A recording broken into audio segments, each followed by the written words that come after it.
जय हिंद दोस्तों, इस वीडियो में हम लोग डिस्कस करेंगे टॉप 1250 क्वेश्चन की सीरीज है हमारी।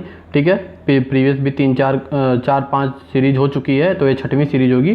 ठीक है, इसमें इलाहाबाद यूनिवर्सिटी के बीए और बीएड इंट्रेंस एग्जाम के आए हुए क्वेश्चन का कम्बिनेशन है, और बीएचयू बीएड और बीए इंट्रेंस एग्जाम में क्वेश्चन जो पूछे गए हैं सभी इंपॉर्टेंट क्वेश्चन इसमें प्रीवियस ईयर के सब मिला के डिस्कस किए गए हैं।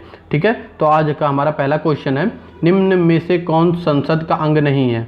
ए राष्ट्रपति, बी लोकसभा, सी राज्यसभा या डी प्रधानमंत्री। तो आपको पहले से ही बता चुके हैं संसद कितने पार्ट में बटा है, 3 पार्ट में। पहला है प्रेसिडेंट, दूसरा है लोकसभा और तीसरा है राज्यसभा। तो आपके ऑप्शन में राष्ट्रपति, लोकसभा और राज्यसभा तीनों दिख रहा है। तो पूछा है कौन नहीं अंग है, तो ऑप्शन डी हमारा सही हो जाएगा, प्रधानमंत्री संसद का अंग नहीं होता है। ठीक है, आते हैं नेक्स्ट क्वेश्चन पे। क्वेश्चन नंबर 2, किस राज्य में सबसे अधिक लोकसभा सीटें हैं? ए उत्तर प्रदेश, बी राजस्थान, सी मध्य प्रदेश, डी गोवा। तो सबसे ज़्यादा लोकसभा सीटें कहाँ हैं? हमारे प्यारे उत्तर प्रदेश में। ऑप्शन ए हमारा सही हो जाएगा। आते हैं नेक्स्ट क्वेश्चन पे। क्वेश्चन नंबर 3, प्रधानमंत्री पद पर सबसे कम समय तक कौन था? मतलब सबसे कम टेन्योर किसका था प्रधानमंत्री पद पर? ए चंद्रशेखर राव, बी चौधरी चरण सिंह, सी मोरारजी देसाई, डी लाल बहादुर शास्त्री। ठीक है, तो सबसे कम समय किसका कौन था? हमारे ऑप्शन बी सही हो जाएगा, चौधरी चरण सिंह जी ने। इन्होंने पार्लियामेंट को फेस तक नहीं किया था। ठीक है, और इनकी सरकार गिर गई थी। ठीक है, आते हैं नेक्स्ट क्वेश्चन पे। क्वेश्चन नंबर 4, भारत के प्रधानमंत्री नरेंद्र मोदी का संसदीय क्षेत्र है? ए बड़ोदरा, बी अहमदाबाद, सी वाराणसी, डी गोरखपुर। तो भारत के प्रधानमंत्री नरेंद्र मोदी का संसदीय क्षेत्र कौन सा है? शिव की नगरी यानी वाराणसी। ऑप्शन सी हमारा सही हो जाएगा। आते हैं नेक्स्ट क्वेश्चन पे। क्वेश्चन नंबर 5, उपराष्ट्रपति को शपथ कौन दिलाता है? ए राष्ट्रपति, बी मुख्य न्यायाधीश, सी लोकसभा अध्यक्ष, डी इनमें से कोई नहीं। तो उपराष्ट्रपति को शपथ दिलाते हैं राष्ट्रपति। ठीक है, भारत के राष्ट्रपति। इस समय भारत के उपराष्ट्रपति कौन है? आप लोगों के लिए होमवर्क। आते हैं नेक्स्ट क्वेश्चन पे। क्वेश्चन नंबर 6, किस संशोधन को 10वीं अनुसूची में डाला गया?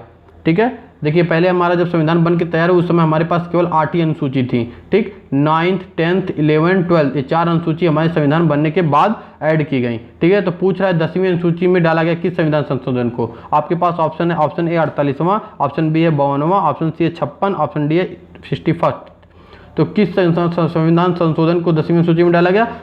ऑप्शन बी सही हो जाएगा, 52वां संविधान संशोधन 1985 में जो हुआ उसको हमको 10वीं अनुसूची में हमने डाला। उसमें क्या कहा गया? उसमें दल बदल की बात की गई, दल बदल की बात की गई। एंटी डिफ्लेक्शन लॉ इस समय काफ़ी चर्चे में था 1 महीने पहले राजस्थान क्राइसिस के समय। ठीक है, ठीक, इसमें दल बदल की बात की गई है 1950 में, राजीव गांधी जी के समय में पास हुआ था। ठीक है, आते हैं नेक्स्ट क्वेश्चन पे। क्वेश्चन नंबर 7, मुख्य चुनाव आयुक्त की नियुक्ति कौन करता है? ठीक, मुख्य चुनाव आयुक्त की नियुक्ति कौन करता है? ए संघीय लोक सेवा आयोग, बी संसद, सी राष्ट्रपति, डी मुख्य न्यायाधीश। तो मुख्य चुनाव आयुक्त इस समय कौन है? सुनील अरोड़ा जी। ठीक है, सुनील अरोड़ा ये 23वें मुख्य चुनाव आयुक्त हैं भारत के। ठीक है, इनको नियुक्त कौन किया था? भारत के राष्ट्रपति जी किए थे। ऑप्शन सी हमारा सही हो जाएगा। आते हैं नेक्स्ट क्वेश्चन पे। क्वेश्चन नंबर 8, वित्त आयोग बनाया जाता है? ठीक है, कितने वर्ष पर वित्त आयोग बनाया जाता है? ए 3 साल पे, बी 4 साल पे, सी 5 साल पे या डी 2 साल पे। तो वित्त आयोग हर 5 साल पे बनाया जाता है। ठीक है, ठीक, वित्त आयोग का काम क्या होता है? वित्त आयोग का काम होता है राज्यों और केंद्र में करों का बंटवारा करना, टैक्सों का बंटवारा करना होता है। ठीक है, इसका मेंशन आर्टिकल 280 में मिलेगा आपको, आर्टिकल 280 में। ठीक है, फाइनेंस कमीशन की बात की गई है। ठीक, आते हैं नेक्स्ट क्वेश्चन पे। क्वेश्चन नंबर 9, स्वतंत्र भारत के पहले गवर्नर जनरल कौन थे? ठीक, तो स्वतंत्र भारत के पहले गवर्नर जनरल कौन थे? आपके पास 4 ऑप्शन है। A Chakravarti Rajagopalachari, B doctor Rajendra Prasad, C doctor lord Mountbatten, option D है महात्मा गांधी। तो स्वतंत्र भारत के पहले गवर्नर जनरल थे लॉर्ड माउंटबेटन जी। ठीक है, ठीक, ऑप्शन सी हमारा सही हो जाएगा। अगर आपसे यही क्वेश्चन पूछता स्वतंत्र भारत के पहले भारतीय गवर्नर जनरल कौन थे, भारतीय यही कह देता तो इसका आंसर बदल जाता। तो स्वतंत्र भारत के पहले भारतीय गवर्नर जनरल कौन थे? चक्रवर्ती राजगोपालाचारी जी। ठीक है, आते हैं नेक्स्ट क्वेश्चन पे। क्वेश्चन नंबर 10, पाकिस्तान शब्द के जन्मदाता थे?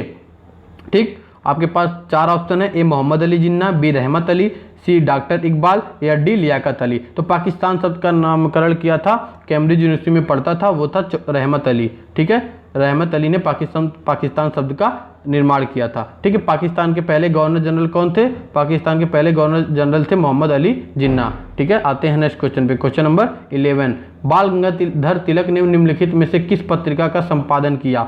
ठीक है, ए मराठा, बी केसरी, सी उपयुक्त दोनों या डी इनमें से कोई नहीं। ठीक, तो बाल गंगाधर तिलक आपको पता ही होगा होम रूल लीग चलाए थे? ये मार्च 1916 में होम रूल लीग चलाए थे, ठीक है, सबसे पहले यही चलाए थे, लेकिन वो एनी बेसेंट के दिमाग की उपज थी, ठीक। दो लोगों के द्वारा होम रूल लीग चलाया गया, एक एनी बेसेंट थी और एक हमारे बाल गंगाधर तिलक जी थे। लेकिन सबसे पहले होम रूल बाल गंगाधर तिलक जी ने ही चलाया था मार्च 1916 में, लेकिन एनी बेसेंट होम रूल चलाई थी सितंबर 1916 में, ठीक है। जब ये होम रूल लीग चला रहे थे तो उस समय इन्होंने दो पत्र निकाला था, मराठा और केसरी, ठीक है। मराठा की भाषा अंग्रेजी थी, ठीक है, अंग्रेजी में मराठा पत्र निकाले थे और मराठी में केसरी पत्र निकाले थे, ठीक है।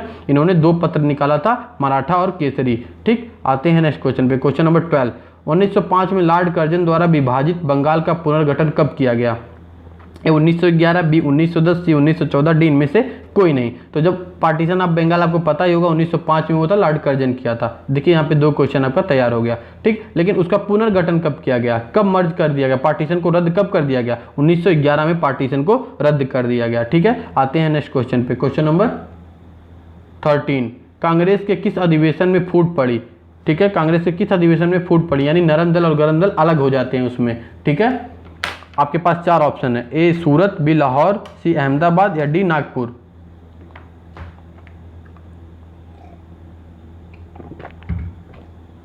हमारा ऑप्शन ए सही हो जाएगा, सूरत, ठीक है। 1907 में हुआ था ये सूरत फूट, इसको सूरत फूट भी कहते हैं। इसमें नरम दल और गरम दल अलग हो जाते हैं, ठीक है। आते हैं नेक्स्ट क्वेश्चन पे, क्वेश्चन नंबर 14। भारत की स्वतंत्रता के समय कांग्रेस के अध्यक्ष कौन थे?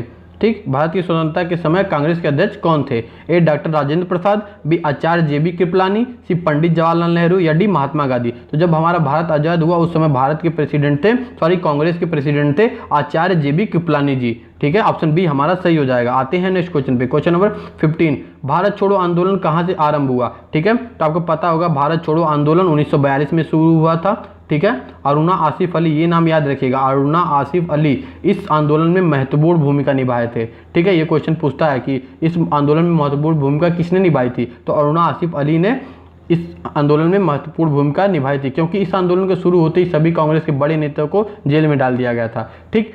ये इलाहाबाद यूनिवर्सिटी के BA टेस्ट एग्जाम 2009 में भी पूछा है, ठीक है। और पूछा क्वेश्चन ये कहाँ से शुरू हुआ, तो ये हमारा ऑप्शन बी सही हो जाएगा, मुंबई से में शुरू हुआ 9 अगस्त 1942 को, ठीक है। 9 अगस्त 1942 को मुंबई में इसकी शुरुआत होती है, ठीक है।